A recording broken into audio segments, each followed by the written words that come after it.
Where you from? I'm from DFW. DFW is huge, though.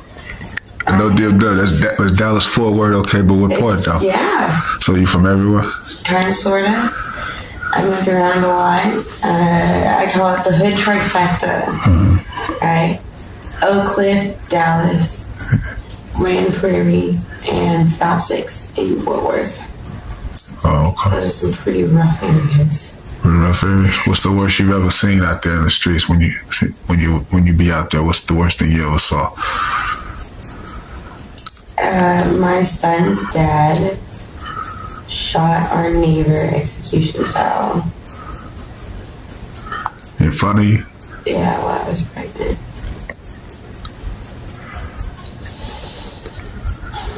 How you feel about that? You still think about it? You still think about it? Yeah. Because he's a pretty messed up dude. I'm not gonna lie. He's in prison right now, obviously.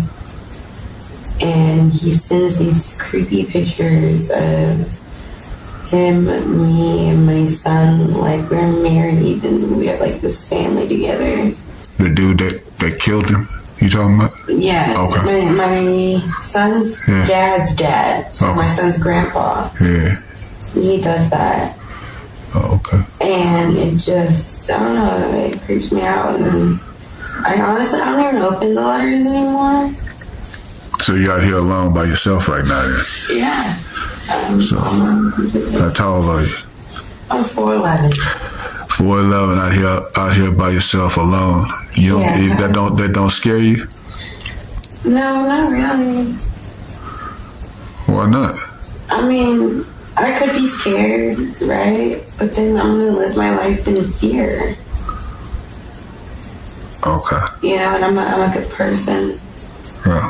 All I do is put out good vibes into the universe, into people. I don't do anybody any wrong. I'll never lie or cheat or steal from you.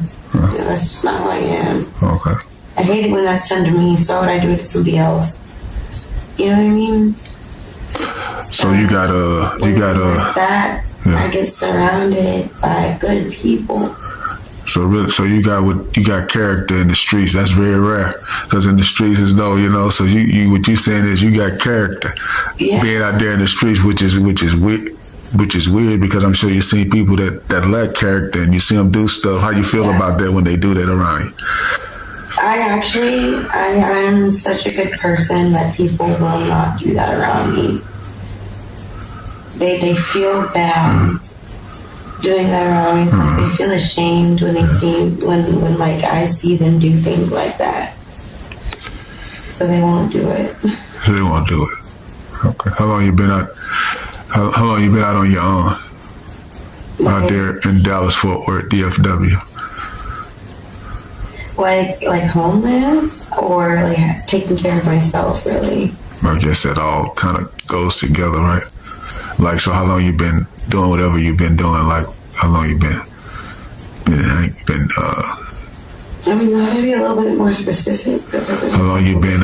It's like. How long you been surviving, overcoming day to day? Like, how long you been out here? Just look, I gotta make it. However I can make it. Oh, my whole life. Okay, so this wouldn't be nothing new for you. No, to be my whole life has been a struggle. Okay. Like, I fight for my life every day. Okay, so what makes you not want to just give up, though? I know you fight every day, but you know, there's always something in your mind, like, you know what, F it. Does that ever cross your mind? Oh yeah. Okay. I mean, there have been times where I've tried to like off myself and stuff. Yeah. And God won't let me do that. He will not let me. Okay. I'm pretty resourceful. I'm pretty crafty. I've learned a lot of survival tactics and things like that. My dad was a Marine. Yeah. So I know how to tie knots that will not untie. Okay. And, you know, I've tried a couple different ways. And then I threw, you know, I did what I did. And these knots came undone. Yeah. when I fell, that piece of rope was just completely untied. There's not a single knot on there. If that's not God saying, try again, then... So you still got hope. So you still got faith there. Oh, yeah. You know, I'm not necessarily religious. But I do believe that there's a God. And I'm not saying he hears all of our prayers, but he sees everything we do. You know, because most time people think that if you are doing those things, you lost, you gave up, you don't have faith in God and those things. Sometimes I believe that those are the people with the most faith. Do you agree with that?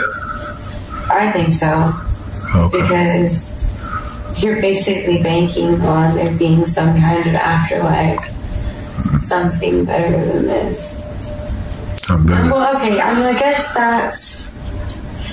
it's half and half, right? You got people like me who are like, there's gotta be something better than this life after this, you know? Mm-hmm. But then you've got people like my best friend, right? You know, she struggles with her mental health too. And she's like, I hope there's nothing. I hope that this is it, and then there's nothing afterwards. Mm-hmm. I hope it's the long nap. That's what she calls it, the dark nap, the long nap. Basically, it's like being asleep for the rest of your life. And that's what she hopes it is. So I guess it depends. Can I ask you how old you are? 23. 23, okay. So you're 23. On the streets, there's a lot of things that goes on the streets. You care... I can ask you, or you can share those things, but the things that you do on the streets, is it, like I said, you can share it if you want to, but how does it make you feel when you're doing those things that you might be doing? I don't know if you want to share it, but like what? Let's say, what type do you do drugs? Yeah, I do. What type of drugs do you do? I do methamphetamines and I do fentanyl. Fentanyl. Now, you know, fentanyl is one of the things they're trying to crack down on because it's something that could take you out like instantly. How you feel about that? I know you've heard about that because if you got street wisdom, I know you heard about what it can do. Yeah, I mean, I've seen it. This week alone, I saved 4 people. I went through 8 different Narcans. Just in this week, some of my closest friends almost died on me. You know, I see it every day, but the thing is that people are doing these things without being educated on them. So you think that the reason why they might have issues with this is because they don't know what it can do to them? No, they know what it can do to them. They just don't know how to do it. It's kind of like the safe sex concept, right? Yeah. You know, in Texas and some of the other states, they tell you about STDs, but they don't tell you how to have safe sex, really. You know? And that results in a lot of teenagers getting pregnant and STDs going rampant in states like ours. And in states where they do teach safe sex, statistically, there's less teenage pregnancies and STDs aren't as common out there. You know, and I think that if they taught you how to understand your own body a little bit better and understand how it affects your body individually, it wouldn't be as bad. Okay. You know, because when I have friends, because there's 2 types of fentanyl that's out there right now. You have M30 tabs, right? Those are little blue pills. And you have fentanyl powder. The M30 tabs are a little bit weaker. Well, actually, probably half as strong as the fentanyl powder. And you can do an M30 tab without overdosing for the most part. You have to have a really, really strong one to overdose. And those are so hard to find, trust me. But the fentanyl powder can be really, really strong. And if you don't have a tolerance for it, you're going to overdose and you make bad things, right? And the thing is that when my friends that do the blues, the M30 tabs, start trying fentanyl powder, I tell them how to do it. Number one, I put a meth ball in their hand. I'm like, you need to smoke this for a little while before I even let you try it. Yeah. And I know that sounds insane, but methamphetamines kind of give you like an adrenaline rush. Fentanyl makes you sleepy. It puts you to sleep. And that's usually how you OD with it, is you fall asleep and then your heart stops and you stop breathing.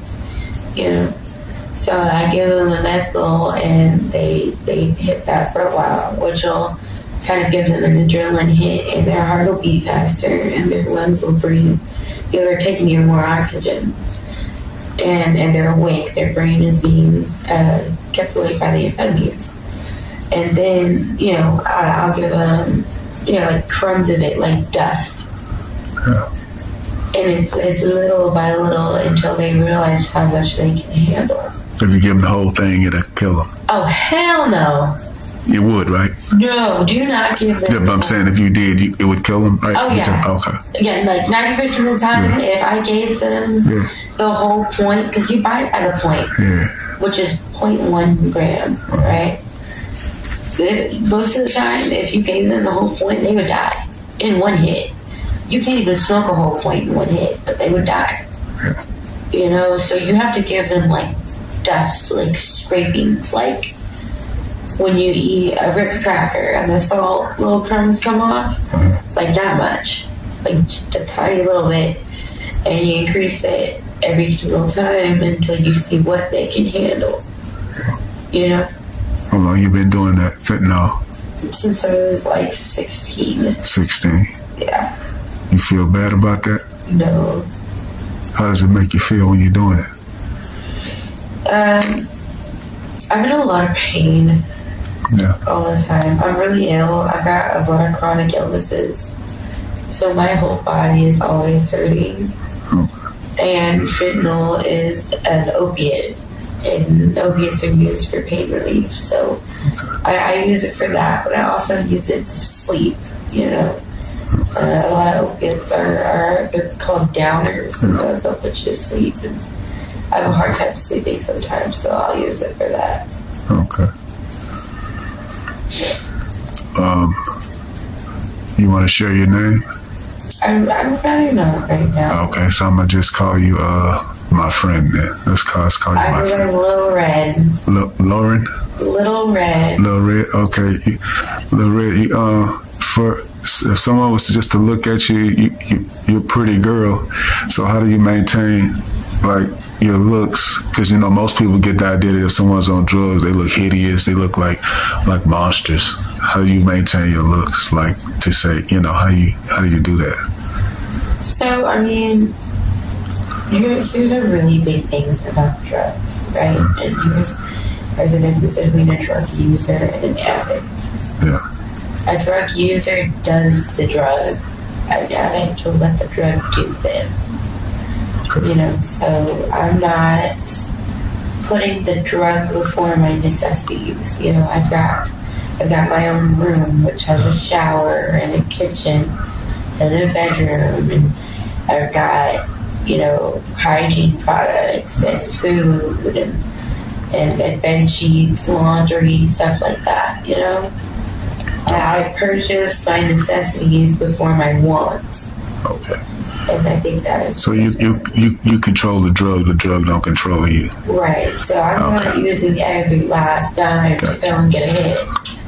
I'm using what's excess after I pay the things I need to pay. My phone bill, my room, food, whatever. Okay. All right. I'm gonna stop it here, but I would like to continue on with more learning about you. But I appreciate you sharing, because I know it's not easy to talk about things that that normally you would have to be close to you to know about. And hopefully it's because I made you feel comfortable the way you can open up. But either way, I just like to appreciate, like I said, I appreciate that you share with me, and hopefully we can continue on with the conversation. But what do you think about that? No, I mean, honestly, I would love that. I think that there needs to be more exposure into what it's like living out there.